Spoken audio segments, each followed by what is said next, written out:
On découvre le forfait mobilité durable et on en fait le bilan avec Johan Magot. Bonjour. Bonjour. Cofondateur de Harmonia Mobility. Bienvenue. Merci. Et Timothée Kellard, bonjour, bienvenue. Cofondateur des Codev, copilote du baromètre justement du forfait mobilité durable.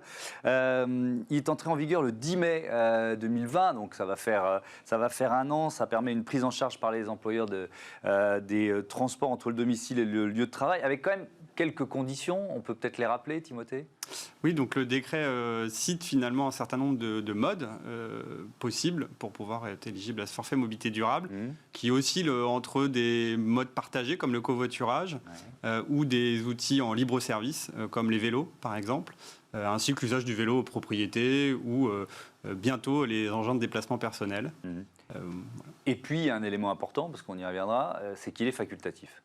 Alors c'est un forfait qui est effectivement optionnel et qui doit s'intégrer dans ce qu'on peut appeler la multimodalité, c'est-à-dire ou l'intermodalité, c'est-à-dire les différents usages possibles pour aller au travail. Donc il y a une cohabitation avec les transports en commun par exemple ou les voitures de fonction qui a travaillé pour les employeurs et effectivement à date il est toujours facultatif. Alors est-ce que ça marche, Johan Magot? Moi j'ai lancé ce débat après avoir lu un article chez nos confrères du Parisien aujourd'hui en France qui faisait un bilan qui était quand même assez tristounet, on va dire, presque un an après le lancement. Ça marche pas bien? Alors en effet, déjà il faut remettre un petit peu dans le contexte, comme vous l'avez dit tout à l'heure, ça a été lancé le 10 mai 2020.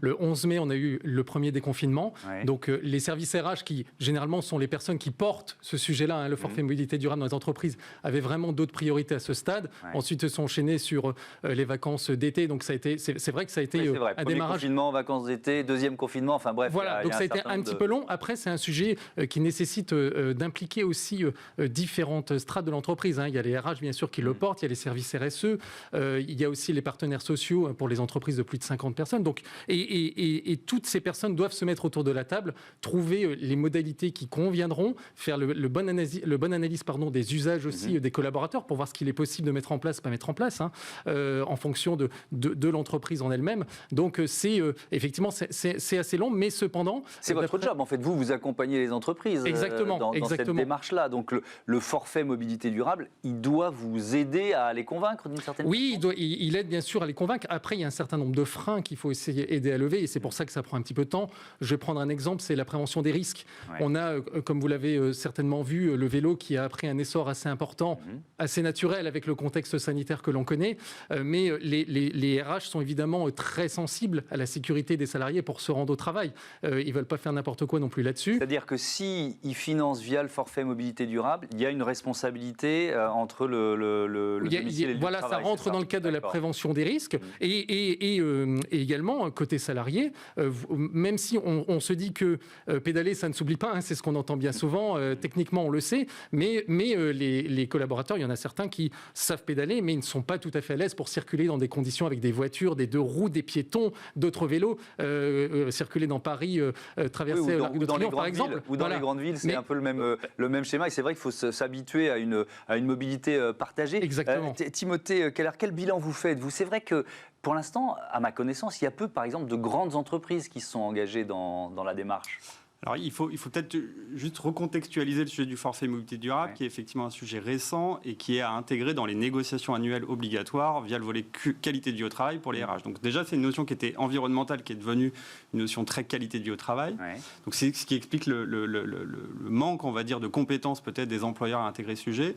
Pour le sujet vraiment du déploiement en tant que tel, oui, faut définir le périmètre, faut définir les montants, faut définir éventuellement tous les à côté, comme éventuellement des services de prévention, pourquoi pas. Et donc là, on voit qu'entre la situation sanitaire actuelle et ce sujet qui est récent, avec peu de compétences en interne, on voit bien que la mayonnaise Je vais mettre les pieds dans le plat. Est-ce qu'il n'est pas trop compliqué, tout simplement? Est-ce qu'il n'y a pas un côté usine à gaz quand il faut l'utiliser, mais alors en même temps l'associer au dispositif qu'on utilise, c'est plafonné fiscalement? Enfin bref, on a un peu l'impression que les entrepreneurs, si c'est trop compliqué, ils n'y vont pas, quoi. Alors, sans dévoiler les résultats du baromètre qui seront la semaine prochaine, mais on a effectivement une difficulté à appréhender le sujet en fonction des typologies d'entreprises et des profils. Donc non, il n'est pas si compliqué que ça. Par contre, à la première lecture, on peut avoir plein de questions qui se posent au niveau opérationnel. Donc en fait, on pourrait dire qu'il est peut-être pas compliqué, mais il faut bien connaître le sujet. Ce qui, du coup, effectivement, amène à se dire que pour certains, c'est trop compliqué. Bah oui, on tourne un peu en rond. Donc, alors, moi, j'aime bien les gens qui apportent des solutions. Donc, vous proposez quoi? Alors nous, c'est assez simple. De toute manière, aujourd'hui, en termes d'accompagnement, il faut objectiver, donc faire des analyses en amont pour comprendre le potentiel, pour savoir si on va passer beaucoup de temps sur un sujet qui a un fort potentiel de report modal, donc de pratiques qui oscilleraient ou passeraient de la voiture seule à d'autres modes de transport plus économes en énergie. Donc ça, c'est le premier sujet. Et en fonction de ce résultat, on va avoir des pistes. Et en fonction de ces pistes, on va peut-être se poser plein de questions ou pas. Ce qu'on peut voir, c'est que finalement, les accompagnements aujourd'hui, lorsque les employeurs sont de bonne composition sur le sujet, ils ne sont pas très compliqués en fait. Voilà. Il faut simplement peut-être positionner le curseur, et aujourd'hui positionner le curseur sur la mobilité durable. Au regard des enjeux économiques et sanitaires, c'est probablement pas la priorité des DRH. Oui, effectivement, il y a le contexte. Johan Magot, si vous deviez, alors justement, imaginons faire la promotion du forfait mobilité durable, quels avantages peut-être d'abord pour les salariés, vous diriez quoi? Pour les salariés, déjà, il y a une notion de pouvoir d'achat qui rentre en jeu parce qu'aujourd'hui, d'après les études INSEE, il y a plus de 70% des personnes qui utilisent la voiture pour aller au travail sur des trajets majoritairement inférieurs à 7 km. Et on est quasiment tout seul. Le ratio exact, c'est 1,08 personnes dans la voiture. Donc déjà, essayer d'aller sur une autre mobilité, donc sortir de la dépense de la voiture et aller sur une autre mobilité, ça va déjà permettre de réduire, voire supprimer, pourquoi pas, le budget voiture, utiliser autre chose, du covoiturage, de l'autopartage, le vélo pour se rendre au travail. Deuxièmement, et je reprends l'exemple du vélo, qui est un bon exemple là-dessus, c'est aussi source de bien-être. Plutôt que de rester sédentaire dans la voiture, là on utilise le vélo, on fait des efforts donc pour son bien-être physique, ça ralentit les risques cardiovasculaires.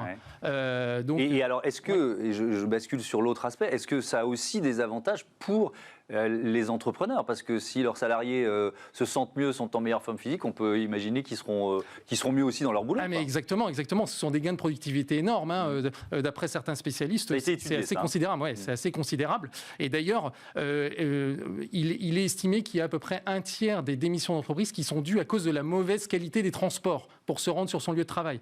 Donc ça peut aussi répondre parce que proposer autre chose. Après, il faut que la motivation soit suffisamment intéressante pour les salariés pour qu'ils oublient le confort de la voiture et utiliser une autre mobilité en fait.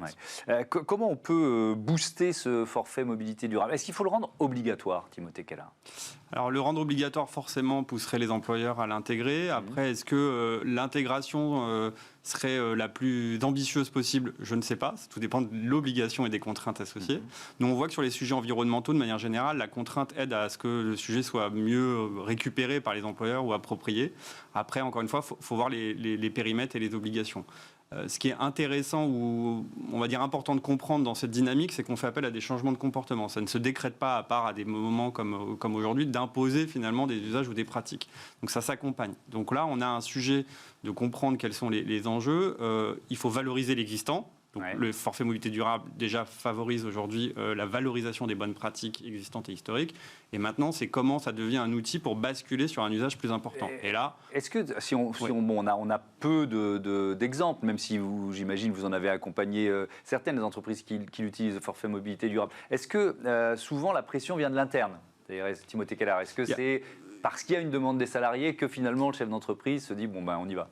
Alors, il y a toutes les typologies. Il y a les dirigeants engagés et qui ont bien compris que c'est une productivité, on va dire, plus intéressante pour les collaborateurs qui viennent, par exemple, en vélo ou en des modes de transport un peu plus vertueux.